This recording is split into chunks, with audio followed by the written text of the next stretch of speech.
Pemirsa, hari ini Ketua DPP Partai Demokrasi Indonesia Perjuangan atau PDIP, Deddy Sitorus, mengeluarkan pernyataan yang cukup menarik perhatian publik.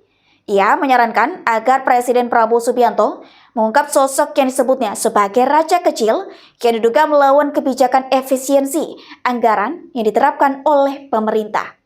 Deddy Sitorus mengatakan bahwa meskipun Presiden Prabowo tidak perlu menyebutkan nama secara langsung, ia berpendapat bahwa tindakan dari sosok yang disebutnya raja kecil perlu dibuka ke publik.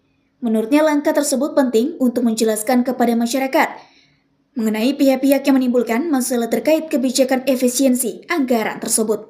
Dalam keterangan yang diberikan di Kompleks Parlemen, Deddy menambahkan bahwa pengungkapan tersebut akan memberikan gambaran yang jelas mengenai siapa saja yang berpotensi menghalangi kebijakan efisiensi yang sudah diambil oleh pemerintah. Itu aja. Tapi itu kan berhubungan sama tatip DPR yang nggak ada urusan. Nggak ada urusan. Berarti ini cuma evaluasi. Hanya evaluasi. Kan akhir tahun lalu kita udah sepakat bahwa ada evaluasi. Ya, kan kita mulai dulu dari DKPP supaya kita dapat gambaran. Baru nanti kita masuk ke Bawaslu dan KPU. Itu aja. Tapi yang menjadi pembedanya apa sih Bang sama Raper biasa atau RDP biasanya Bang?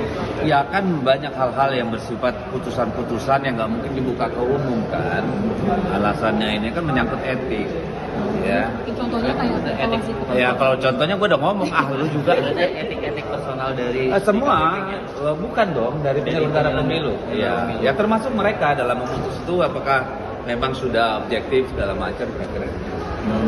Pak, mau tanya soal retret kepala daerah rencananya di tengah adanya efisiensi anggaran ini gimana? Ya kalian nilai sendiri aja apa itu efisien apa enggak. Berarti perlu dikaji lagi gitu Bang. Hah? Lah kan presiden kan butuh untuk supaya kepala daerah mendapatkan langsung first hand apa yang ada dalam pikiran presiden kan. Ini banyak program pemerintah pusat yang kan punya implikasi juga terhadap daerah seperti pemotongan anggaran, lalu gotong royong untuk dana makan bergizi, gretong lagi gratis. Ya kan semua kan perlu supaya ada nanti tentu implikasinya juga terhadap belanja daerah kan itu.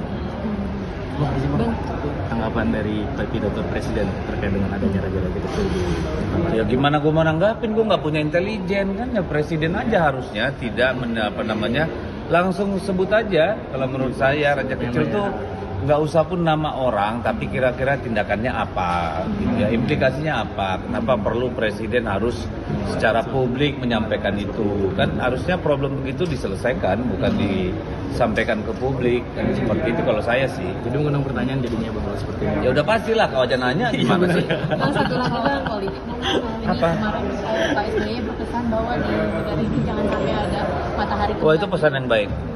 Sebenarnya kan bukan matahari kembar. Ini ada bulan yang udah jadi bulan masih pengen matahari juga. Bang, apakah itu menjadi Jadi selalu kalau datang bulan itu kan bikin masalah. Itu menjurus ke Pak Jokowi kali ya. Itu kan kesimpulanmu. Kemarin Pak Prabowo juga dalam pidatonya menyinggung kalau misalkan ada pihak yang mau memisahkan gitu antara Pak Prabowo dengan Pak Jokowi. Nah ini kira-kira Ya kan bisa dong, memang orangnya udah berbeda masa digabung-gabungin, nanti apa kata orang? Memang kan harus pisah, satu mantan presiden, satu presiden. Tapi pemerintah kan masih dinilai ada hubungan yang baik gitu antara Pak Prabowo dengan Pak Jokowi. Lah hubungan yang baik kan bukan berarti harus bareng nempel, lalu keputusan Pak Prabowo juga harus sesuai dengan Pak Jokowi. Kan setiap pemimpin punya challenge-nya sendiri. Apa indikasi ini yang membuat adanya matahari kembar? Ya nggak tahu. Tapi saya sih menganggap bahwa matahari ya cuma Pak Prabowo. Kalau yang lain mah merasa matahari atau bulan yang nggak purnama lagi gitu aja. Pernyataan ini muncul di tengah pembahasan mengenai efisiensi anggaran yang terus menjadi sorotan publik, di mana banyak pihak menginginkan kebijakan ini bisa berjalan lebih efektif tanpa ada pihak-pihak yang menghalangi. Dari tim liputan BITV melaporkan dari Jakarta.